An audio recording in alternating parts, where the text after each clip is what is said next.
哪行哪飞手机也是真危险的代志。新北市交通局来收创着会讲话小绿人，就是伫咧板桥的国民大道甲府中路口。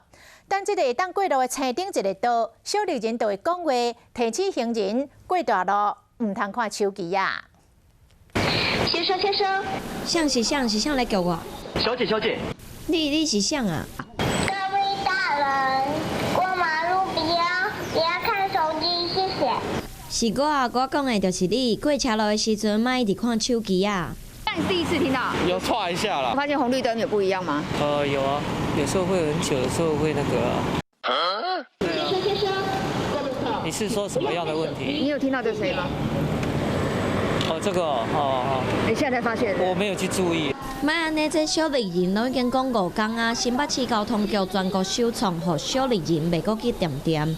10月30号开始，伫国民大道和府中路口的墙顶，置办加装3种版本的语音来提醒。路口，请不要看手机。有哦，这个人有咧听，随甲手机啊放入去那袋仔内底。先生，过路口请不要看手机。不过，这个小绿人安尼，敢真正有效果？我觉得没什么用，要看手机的人还是会看啊，因为他们会越走越慢，然后会造成后面的车子会堵住。民众第一时间听到，大概有些就会把手机放下来。若是小绿人的提醒，愈来愈侪人当作马尼同风，交通局会增加路口的示范。